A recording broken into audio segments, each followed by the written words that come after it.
Yeah, oh yeah. Jesse. Number one. It has Ningi number one. President of the Nigerian Hockey Federation. We kind of appreciate that. We kind of appreciate that. Ningi number one is the number one Nigerian Flicker fan. On behalf of the executive governor of Niger State, sir. Thank you so much. God bless you. Thank you so much. Bless you. Serious setback we face as an association is a very clear indifference of the sports administrators in Abuja here at the national level. They have never reckoned that hockey is anything. They don't care about it. Over the last 3 years, they have never partnered with us. We'll be running ourselves by ourselves. And therefore, you are exceptional team. The fact that the governor has provided you with almost 30 days campaign. We have never had a 30 days campaign in Nigeria for a very long time. And as you go with 3 teams, put it at the back of your mind, both of you, both teams are, of course, hockey ambassadors for Nigeria. You must be able to carry the flag of this country. Like we performed last year, we pray God gives us the necessary wisdom, support, the prayers of everybody to make sure we perform credibly well this time around.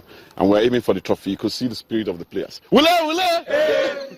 So, all right, we have to start differently tonight. We continue with our quest to make Nigeria a multi-sport nation. We started showing you hockey. We're talking about the Africa Club Championship and the Nigerian contingent preparing to get into that one. Good evening and welcome to Sports Tonight, the Tuesday edition, the second one for the week.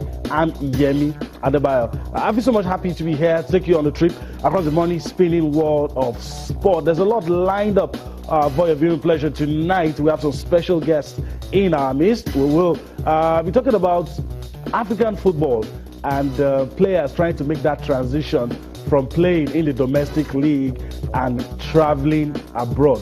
But the real issue is doing it right and not having problems. So we'll be talking about that on the show tonight. We will also take a look at matches currently going on in the English Premier League. We will talk about players. It's that time of the year, transfer season. Some players already made their move, some still thinking about it. And of course today, Super Eagles coach Gernot Rohr had things to say about Super Eagles captain John Mikelobi. We'll be talking about that on the show tonight. But let me quickly introduce my partners, the start of the show with me tonight. I have the pleasure of having 2 people who understand what it takes to transit, to make that journey flawlessly, seamlessly from here abroad. I'm talking about Abdel Koudier. He is an international player, intermediary. It's good to have you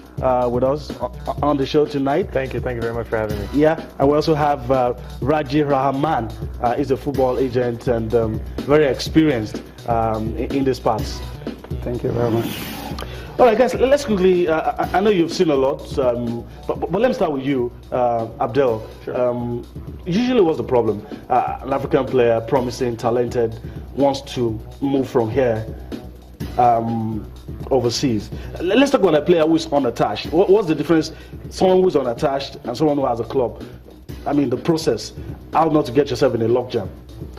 There's different ways for players to go to clubs, and of course it has to go through an agent. Yeah, definitely. And unfortunately, in Africa, there are certain agents that have certain, let's say, negative reputations. And what these agents do is they promise players certain clubs abroad. And contracts and different things, but unfortunately they don't follow through with what they promise. They don't make it happen. Exactly, they don't make it happen, and so players often end up in these places, caught unawares, with little or no money, and they're forced to make ends meet. And with my club in Dubai, I run an amateur club there. A lot of the players that joined my club happen to fall into this trap. They were promised professional contracts, professional clubs, and once they reached Dubai, it just didn't happen. Okay. So for me, what I do is I collect these players as much as I can with my club, and the ones that I feel have the talent, exactly, then I try to find them through my network, opportunities abroad. All right. Let me get into it, Raji. What's the experience been like if someone comes to you, someone who's unattached? I don't know why I'm talking about unattached players, because they seem to fall into that trap. Players that are well known don't really, they have issues too, but the ones that are unattached are the ones that really have. So if somebody comes to you, oh, Raji, your player agent, advise me, how do I go about it? I don't want to have problems. Yeah, the first thing I do is to check truly if the player in question is very, very good. Okay. So I have to go down to see him myself. I have my first hand. Yes, I have my personal camera that I do take along. So sometimes when I've seen him play, if I'm okay, I'll say, wow, that is interesting. Then the next thing is I contact my agent if there's any opportunity out there for him. And if there's not, I'll say no for now. I'll straight tell them I'm not embassy. The next thing I can do for you is when there is an opportunity, I'll expose you to that. Yes. Which one is easy to make happen? Let me stick with you, Raji. Which one is easy? An unattached player or player that's well known, already played for a club. Which one is easy? Unattached is much more easy for me to do than attached players. Attached players, we do go through the rigors of getting the clearance and all. But an unattached player is much more easy to get them, and you can get the job done easily. Okay. Let me come to you, Abdul. I mean, why do these things happen? You know, you look at Europe, and maybe South America too. They don't usually have those problems. Players follow through the phases and they become professionals. Why is it different in this part of the world? To be honest, there's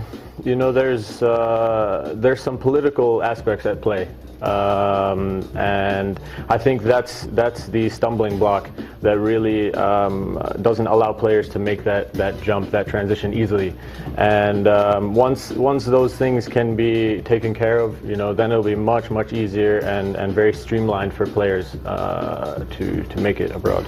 All right. So all you need is just to be talented.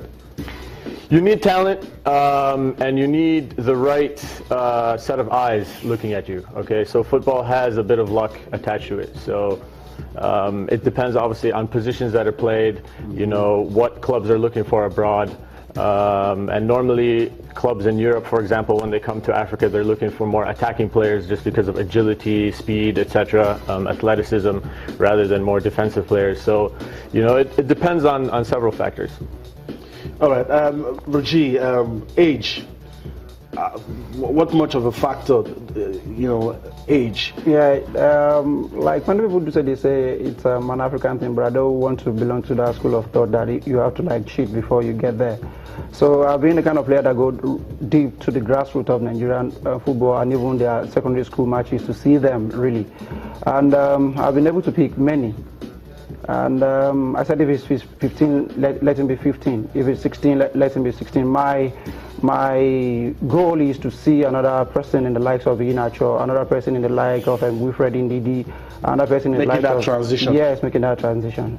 Thank you very much. All right, let's talk about what you guys are into. Obviously, you're here to see young people fulfill their potentials, young people see their dreams come true. There must be a way you're trying to do all that. How do you make that happen? Sure. I'm a partner in Valiant Sports, which is the agency that I work for, and we're partnered with Sage Sports Consult here in Nigeria. Okay. And over the years of our partnership, we've discussed various ways of how we can, really get to the grassroots level of Nigerian football and uncover those young talents that really need to be seen. And we've discussed a few ideas, and the one that really stuck is the one that we're doing actually now in Lagos. Today was the second day, and we have 2 more days to go. And basically, we've invited about 60 players from the age of 15 to about 23.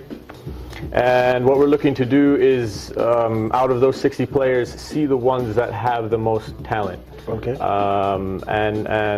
And see, what we can do for them outside of Nigeria, abroad. While they're with you, Roji, what happens? Who handles them? Do you bring in experts, or it's just what they've learned that? When I go fishing for those talents, the next thing I do is pick them, then I take them to clubs that I know that can help nurture them. I introduce them to probably the lowest division, probably nationwide, some to the pro level. Then I'll be there to monitor and see their them progress. Yes. Okay. Tell us more. You said after all this, you'll see what you can do for some of those players. You don't have a specific number in mind? Specific number of players that I'm looking for? Yeah. To be honest, it's whatever talent I can find. If it's 10, that's great. If it's 50, that's great. If it's all the 60. Yeah, if it's all the 60. I mean, from experience, if you have 60 players and you come out with 1 or 2, you're doing really good.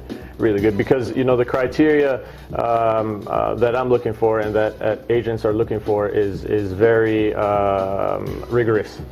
It's not just talent. It's also discipline, attitude. It's many different things. So the fact that you can dribble a ball and score a goal doesn't necessarily mean that you can succeed as a professional football player.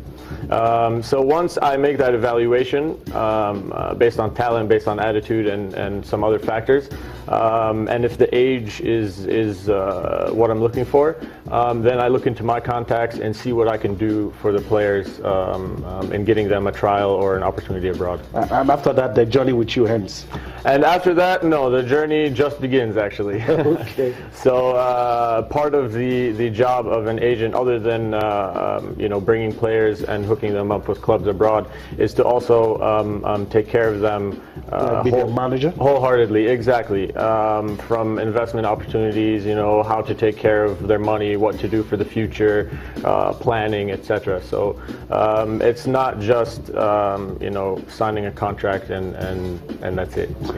Okay, Reggie, before I let you go, because we have to go on a break shortly, but I was trying to ask a question about age. How important is it to start early for people aspiring to make football their career? Yeah, it is very, very important. Very, very important. And that has been the stumbling block of most African players. We've noticed them starting very, very late, and the cheat on that very age has been affecting the number of years they've been playing abroad. So now what I'm looking at is just getting them from the tender age, even from age 8. Okay.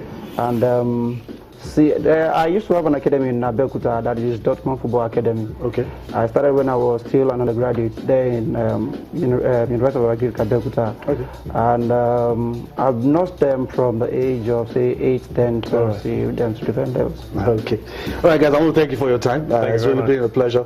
Hopefully, when you're done, maybe we'll bring you back again. Definitely.